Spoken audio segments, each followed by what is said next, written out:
Yeah, I know. It's another one of them dang Porsche videos. But hey guys, we're building a hot rod here. Whether you like it or not, it's a Porsche, but it is a hot rod. It's gonna be cool, and you're gonna learn something while we're doing the Porsche that you might be able to put on your own project.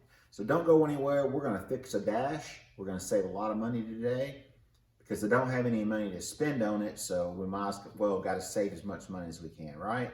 Right. So don't go anywhere. Let's see what kind of trouble I get into today. What I'm going to try to tackle is I got the front windshield out. You saw me do that earlier. Got all the rubber off of it. The dash is curled up on the edge. And what we're going to do is save this dash pad. And this dash pad, they're about $650 plus shipping. You can get some cheaper ones in the $550 range. Or you can spend $1,500 and get one from Porsche. We're gonna save this one. This car is all about the budget and all about trying to do it ourselves and save some money. So that's what we're gonna do. So let me show you how I'm planning on doing this. Got to get this back down to where it was to begin with to start the process. In just a second, but I've got a heat gun, just a little Black & Decker heat gun. I don't know how much they cost. I've had this one for a long time. I'm going to heat this up all the way back up into this area here. And I've got some heavy weights I'm going to put on it. And it's going to draw it back down as it cools off. Once it's pulled back down, the cracks that have came into play as this dried out over the last 50 years, however long, we'll come back and address those so that it won't curl back up. So this car won't be sitting in the sun like in a parking lot for 10 hours for every day like it used to. So let's see if we can get this pulled back down.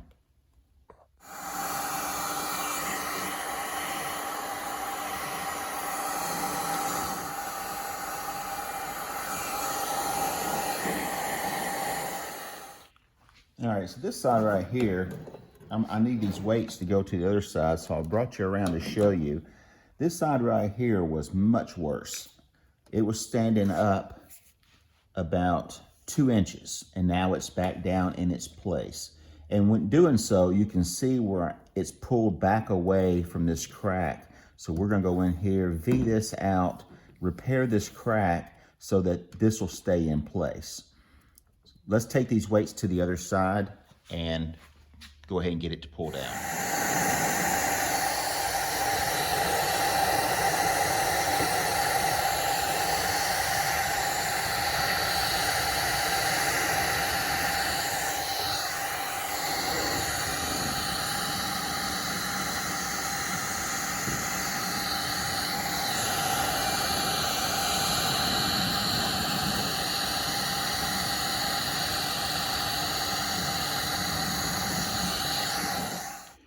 Okay, you can see how this has worked. This is flat. It's pushed back down against the dash.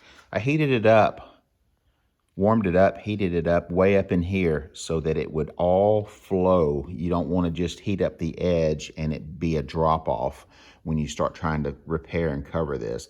These dashes were made up of a foam and a mold. Some of them had horsehair in them. I'm not sure what years were split, but the reason that we're jumping to this now is I removed the windshield to do rust repair. I've got to remove the dash. So I wanted to go ahead and get the dash worked out and fixed so that when I pulled it out, pulled the dash pad off to do the rust repair that you see here, when I go to put it back on, it'll be finished and ready to go back on. So that's why we're doing that now. Whether or not I'm going to delete the speaker, I'm not sure. I kind of like the elements that tell the car what year it is, and the earlier cars had that. So anyway, you can see the rust repairs that we're going to need to make that we have revealed by pulling the windshield out and the rubber. It's bad, but it's not as bad as I thought.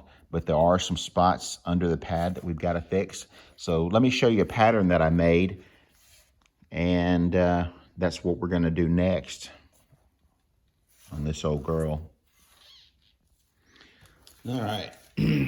Now this is the area on this side that's not quite as bad as that side over there, but here is the paper template that we've done in the past, and I've laid it out, and just using the press method, I've pressed and found the outline of the area, as you see here,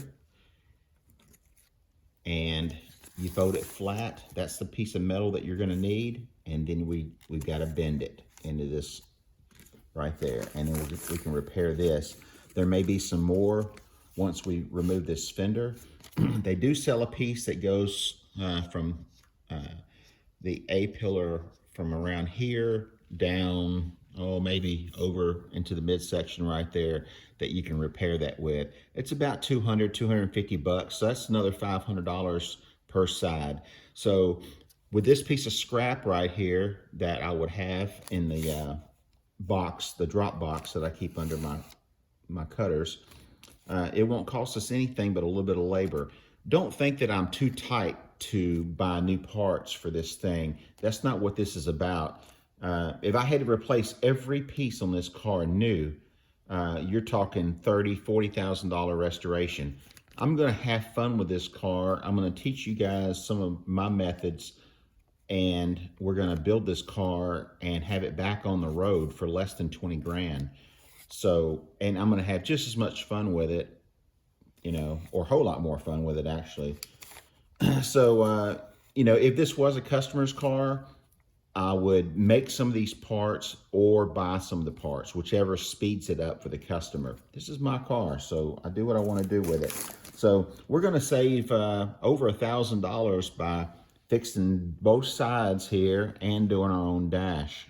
So actually more than that, if you had gone and bought all new Porsche parts, it could have been in the $3,000 range that we're saving. So that's what you get when you you know, do your own stuff. You can take that $3,000 and buy new tools, or your wife something. Okay, so you can see how we did. There's a couple of indentions where it was too hot and the weight pressed down on it. No big deal. This is all gonna get repaired before we sew a cover for it. All right, so the next stop, or the next place that we're gonna go, is this area right here. You can see that it's a little spongy and it needs to be brought down. So let's heat it up and see what we can do with it. So I just removed all the weights. It's all pressed down. You can see how the cracks opened up where they had, where it had curled up. And I am hoping that once I V this out and do all of my treatments to it, that it's going to be perfect and ready to be covered. But we need to get this pad, while it's still bolted down, need to get this pad repaired so it'll stay in its same form. Don't really want to repair it on a bench. You may be able to, I don't know. This is just the way I'm going to do it. So let's get after it. You can see already I have V'd out the larger cracks, and I'm doing that to make room for some repairs.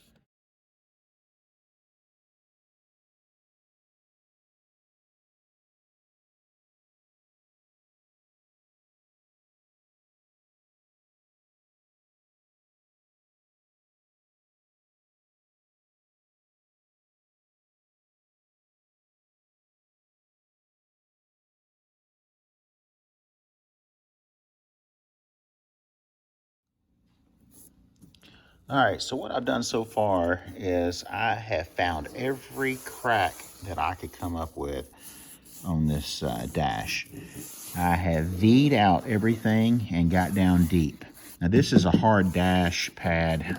It has gotten hard over the years. I'm sure it was probably soft at one time, but I'm gonna do a hard repair on this, not a soft repair, and then I'm gonna cover it in leather.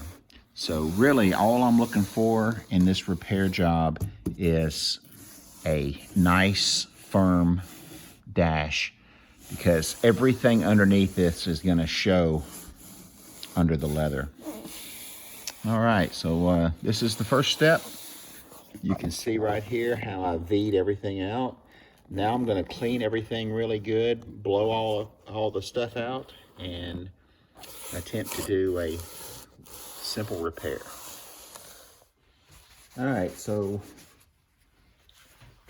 now I've got some wax and grease remover. I am cleaning down inside the grooves and across the top. We may have to do some more sanding, but I want to give it a clean first.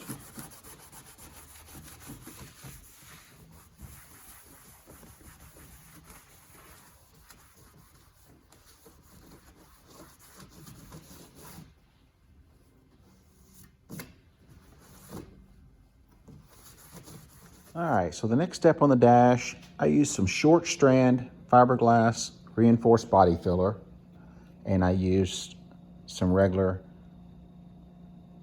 fiberglass gel. And this right here I used to thin down that to make it a little bit smoother and to get it to fill in and smooth out and get down in the grooves. Let's go see how it turned out. Got it on really good.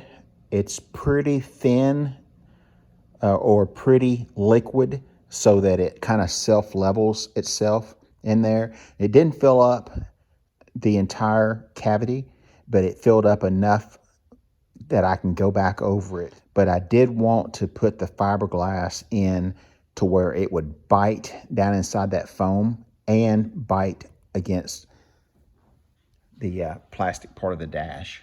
So once this hardens, I will feel safe to remove the dash pad, and we can do the rest of this stuff on the workbench, and then we can go ahead and make our patterns for the cover. All right, so now it's time to sand down all that fiberglass. I've got some high and low spots on top of the dash where it's leaving some behind. I'm gonna go ahead and get this sanded down. I'm gonna put another coat on. It still seems flexible for what it was anyway, and no cracking, and I believe it's gonna be fine. I'm going to put another coat down, smooth out some of the bumps. I'm probably going to put a thin layer of the closed cell foam on this and then sand it down some more, but we'll do that when we get ready to cover it. I'm trying to hit this with a second coat of glass.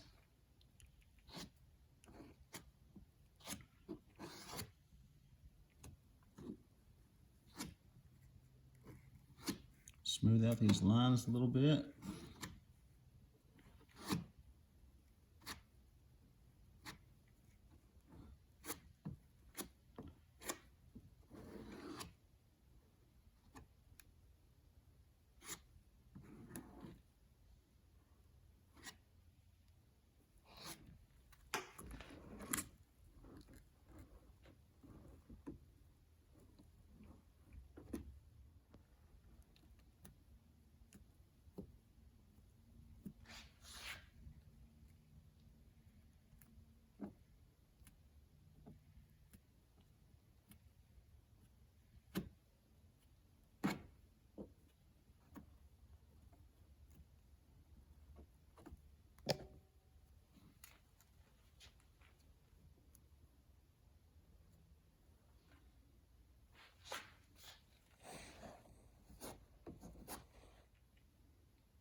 All right, another thin coat of glass. I'll sand that down and hit it one more time. All right, so this is the second coat of glass that I've put on, and we're just gonna sand some of this off.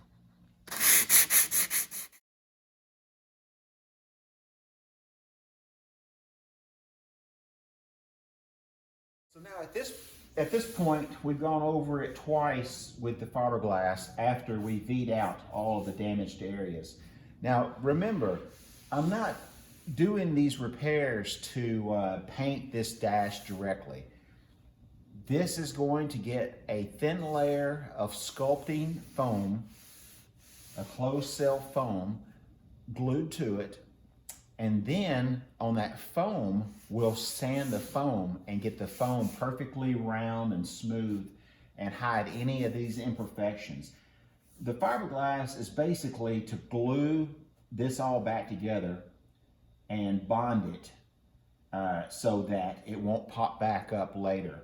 Now you could have did this with super glue,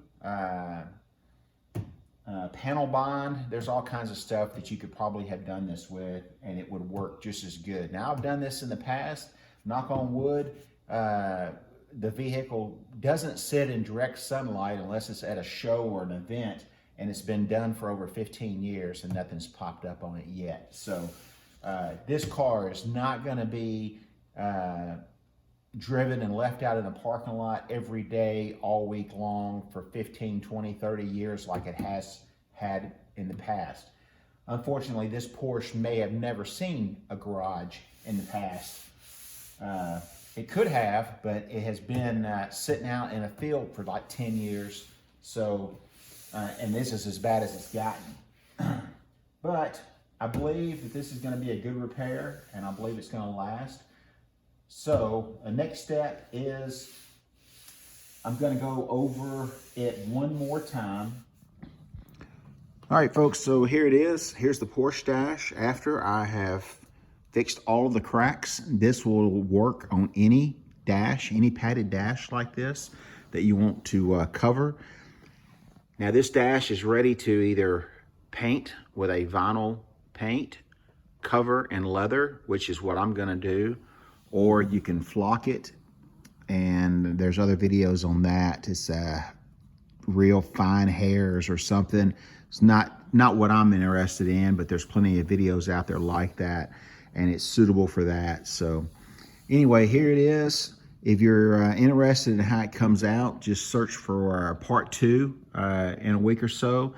Not fixing to do that right yet, but I want to go ahead and get these videos out so I can fix the rust repair. So I've got to make a panel for here, fix the rust that's in the metal part of the dash, and so on. So dash has got to get out, and that's why we did this now.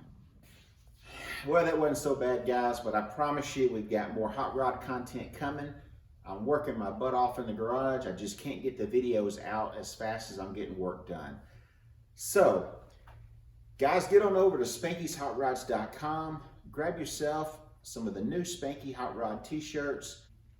So guys, that wasn't so bad. I know it's a Porsche video and you guys want to see hot rods, but I promise you this thing's going to be cool. Anyway, get on over to Spanky'sHotRods.com. Get yourself a brand new Spanky t-shirt. Head out to the car shows with it. If I see you at a car show this summer wearing that shirt, you're going to get another one for free. That's all I got to say. So anyway, if you're through watching, get out in the garage and go build something. After you buy yourself a new t-shirt.